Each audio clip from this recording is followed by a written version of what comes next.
నన్ను తిడితే 10,000 వ్యూస్ కు గ్యారంటీ వస్తాను.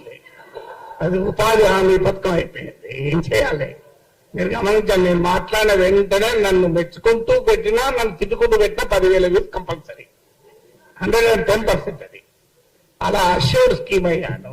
కానీ ఇక్కడ మహిళా జర్నలిస్ట్ లో నేను నిజంగా మిమ్మల్ని మహిళా జర్నలిస్ట్ అనం, మీరు జర్నలిస్టులు అంటే మీరేం ప్రత్యేకంగా మహిళా జర్నలిస్టులు పురుష జర్నలిస్టులు ఉండరు.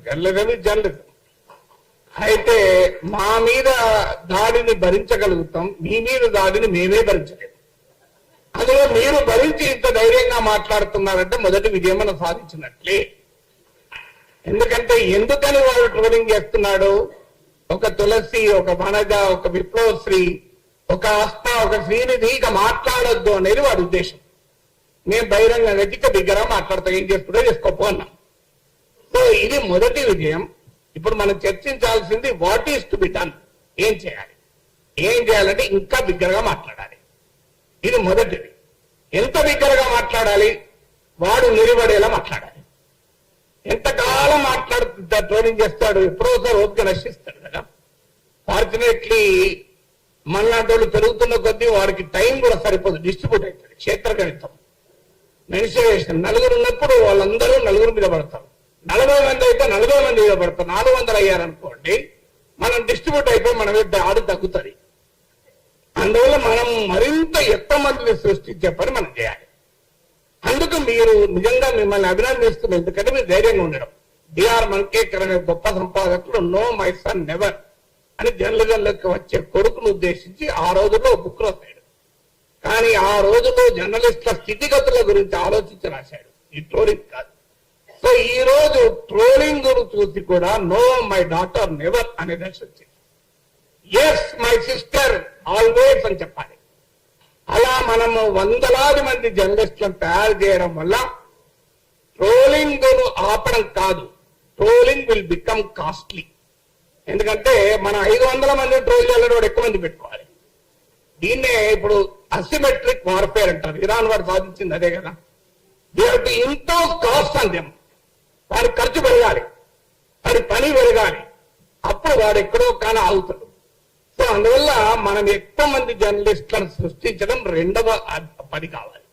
మూడవ పని ఏంటంటే దీనికి క్విక్ ఫిక్స్ సొల్యూషన్స్ లేవు ఫ్రెండ్స్.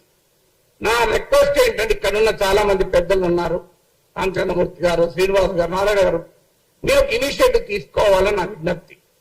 మీరు ప్రతి రాజకీయ పార్టీ అగ్రనాయకుని 2 తెలుగు రాష్ట్రాల నాయకుల దగ్గరికి వెళ్ళి మా మీద నాగేశ్వరం మీద జరిగే ట్రోల్స్ గురించి మాట్లాడకండి, అది ఈజీగా డిఫెండ్ చేసుకుంటారు. ఇక్కడ మహిళా జర్నలిస్టుల మీద జరిగే ట్రోలింగ్ గురించి మాట్లాడండి, వాడు డిఫెండ్ చేసుకోలేరు. It just not possible.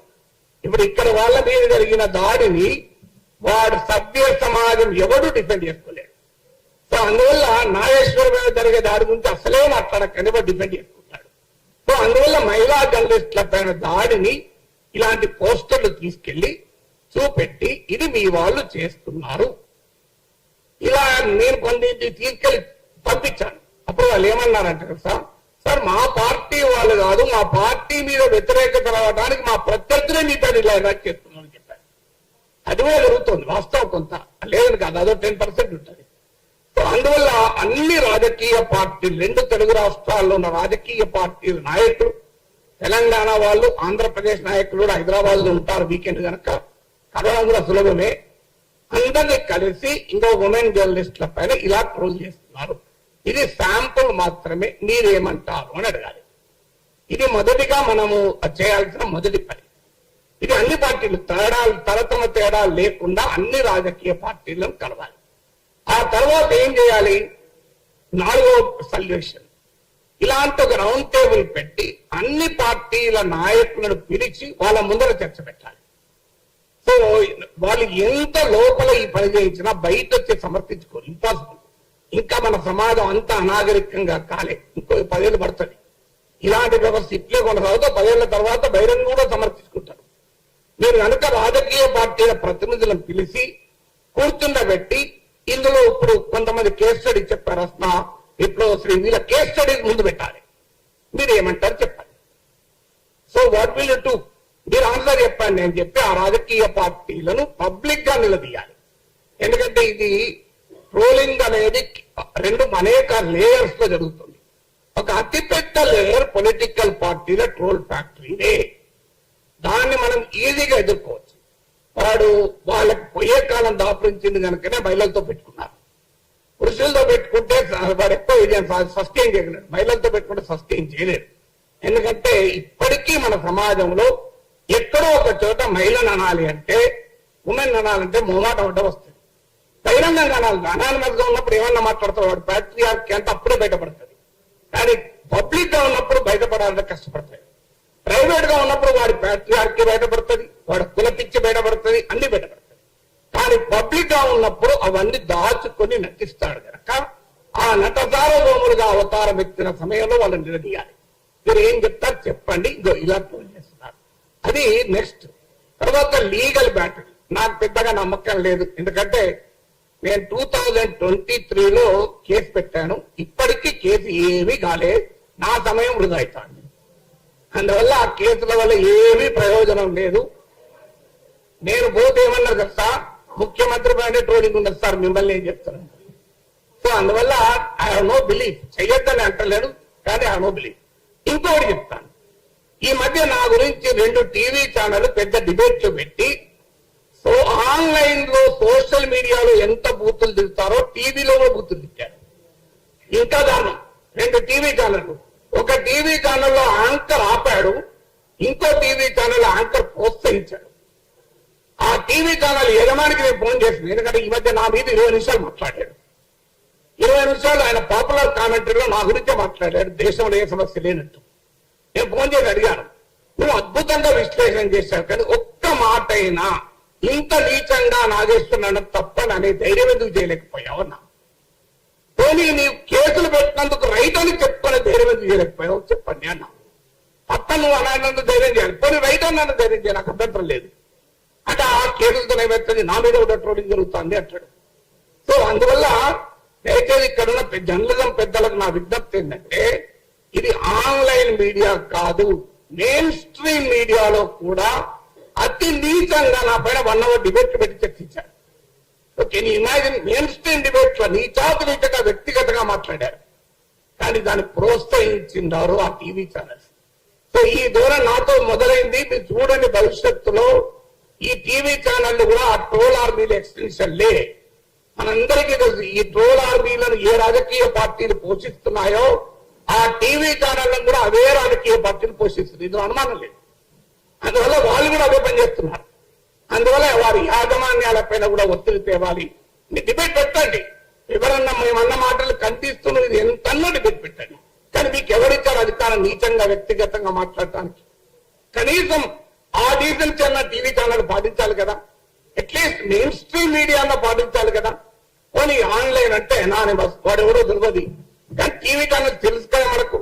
వాళ్ళు నాతో కూడా డిబేట్లు పెట్టిన యాంకర్లే కదా. మళ్ళీ విచిత్రం ఏంటంటే, ఎలా మాట్లాడాలి, వాళ్ళు రాజకీయ పార్టీ అధికార ప్రతినిధులను పిలిపించి ఆ అధికార ప్రతినిధుల చేత నీచంగా తిట్టిస్తున్నారే. ఈ టీవీ ఛానల్ కన్నా సిగ్గుండాలి కదా. సో ఎందుకు ఈ మాట చెప్తున్నా అంటే, మెయిన్ స్ట్రీమ్ మీడియాలో కూడా ఈ ట్రోలింగ్ ఎగబాకుతోంది. ఈ ధోరణి రాబోయే కాలంలో మరింత ప్రమాదకరంగా మారుతుంది. ఎందుకంటే ఇక నెక్స్ట్ ఏం చేయాలి, ఇవన్నీ మనం what is to be done అనే దాంట్లో ఏం చేయాలి అంటే, సమాజానికి sunlight is the best disinfectant అన్న సుప్రీంకోర్టు పద్ధతి, విస్తారమైన సమాజాన్ని మన వెనకాల నడిపించుకోవడమే. దానికి పరిష్కారం ఏంటంటే, శత్రువు మనని కొడితే ప్రజలకు తాకాలి, మనము శత్రువును కొట్టితే కూడా వారి వెనకాలన్న ప్రజలను స్పందించేలా చేయాలి. అందువల్ల ప్రజా సమస్యల పైన మరింత ఎక్కువగా మాట్లాడితే వద్దన్నా వాళ్ళే మన రక్షణకు వస్తారు. నువ్వు నన్ను ట్రోల్ చేస్తావు, నేను విశాఖ స్టీల్ ప్లాంట్ కార్మికుల తరఫున మాట్లాడినా, వాళ్ళు చూసుకుంటారు. నువ్వు నన్ను ట్రోల్ చేస్తావు, నేను పొగాకు రైతుల పక్షాన మాట్లాడినా, ట్రోల్ చేసి చూసుకో, వాళ్ళు చూసుకుంటారు. నువ్వు ట్రోల్ చేస్తావు, నేను ఆక్టా రైతుల పక్షాన మాట్లాడినా, నీవు ట్రోల్ చేస్తావు, నేను తెలంగాణ పోలీసులకు ఉద్యోగాల కొరకు బాధపడుతున్న నిరుద్యోగుల గురించి మాట్లాడతావు. ఏం చేస్తావో చూడండి. అందువల్ల నేను ఈ మధ్య పనిగట్టుకుని ఇదివరకన్నా ఎక్కువగా ఎక్కడ ప్రజా సమస్య ఉందో జల్లెడ పట్టి వెతికి వాళ్ళ గురించి ఎక్కువ మాట్లాడుతున్నా. ఎందుకంటే అల్టిమేట్ గా ప్రజలే మన కవచము, అది గుర్తుపెట్టుకున్నాం. సో అందువల్ల మరింతగా ప్రజా పక్షాన విస్తారమైన జనం సమస్యలు మనం తీసుకొని జనం భుజాల మీద తుపాకీ పెట్టి మనను వాడు ట్రోల్స్ భుజాల మీద తుపాకి మనం కాలుస్తున్నాం కదా, మేము జనం భుజాల మీద తుపాకి పెట్టి మీ సంగతి చెప్తాం. అప్పుడు ఏమంటారు చూడండి, మీరు మమ్మల్ని కొడతానంటే ఆ ప్రజలే మా రక్షణకు వస్తారు. అది మన అనుభవం అందరిది కూడా. అందువల్ల ఇలా మనం ఆలోచించాల్సింది ఏంటంటే తత్వవేత్తలు సమాజాన్ని పరిపరి విధాలు నిర్వచించారు. ఈ ట్రోలింగ్ గురించి 100 రకాలుగా చెప్పగలిగే సామర్థ్యం ఉన్న వాళ్ళు, అనుభవం ఉన్న వాళ్ళు ఇక్కడ చాలా మంది ఉన్నారు. Let us find a solution. అందువల్ల కొన్ని సొల్యూషన్, ఎవరి దగ్గర పర్మనెంట్ సొల్యూషన్ లేదు. సుప్రీంకోర్టు మాట అంటది, హేట్ కు పరిష్కారం ఏంటంటే ఫ్రెటర్నిటీ అమౌంగ్ సిటిజన్స్ అని సుప్రీంకోర్టు తీర్పులో చెప్పింది. ఇవాళ మీరు పెట్టింది సరిగ్గా అదే పని. Fraternity among fellow journalist will always be a solution. అందువల్ల నా అపీల్ ఏంటంటే హైదరాబాద్ ప్రెస్ క్లబ్ నా అపీల్, మీరు ఇనిషియేటివ్ తీసుకొని రాజకీయ పార్టీల నాయకుల్ని ప్రముఖుల్ని పిలిచి, వాళ్ళు ఏదో బచ్చగాలను పంపిస్తారు, అలా కాకుండా పెద్దవాళ్ళను పిలిపించి ఈ ఉమెన్ జర్నలిస్టులు పడ్డ కష్టాలను వాళ్ళ ముందు పెట్టి మీరు ఏం మాట్లాడతారో చెప్పండి అని నిలదీద్దాం. కనీసం పబ్లిక్ షేమింగ్ చేస్తానన్న రాజకీయ పార్టీలే కాదు, మీరు ఆ సాంస్కృతిక సంఘటనలే కావచ్చు, సామాజిక సంఘాలే కావచ్చు, వారి సైన్యం ఎవరి సైన్యం అయితే దుర్మార్గం చేస్తుందో ఆ సైన్యాధిపతులను పిలిపించి సభ్య సమాజం ముందు ఎక్స్పోజ్ చేద్దాం. ఇంకొన్ని ఆలోచనలు చేద్దాం. ఇది ఇస్ ఓన్లీ ఏ బిగినింగ్. నా రిక్వెస్ట్ ఏంటంటే ఈ యుద్ధంలో మనం పొరపాటున కూడా భాష మారద్దు, మాట మారద్దు. మనను ఎదుటివాడిని నుంచి దూరం చేసే, ఏలినేట్ చేసే ప్రయత్నాలు కూడా జరుగుతాయి. వాటి మొత్తం అప్రమత్తంగా ఉంటూ ఈ ధర్మ పోరాటం అంటే రాంగ్ మీనింగ్లు వస్తాయి. ఈ ధర్మ యుద్ధాన్ని మనం మొదలు పెడదాం. ఖచ్చితంగా మీ వెంటాల మేము ఉంటాం. ఒకటే దీనికి పరిష్కారం, మీరు ఒక్కడు ట్రోల్ చేస్తే మేము ఇంకా 100 సార్లు మాట్లాడతాం.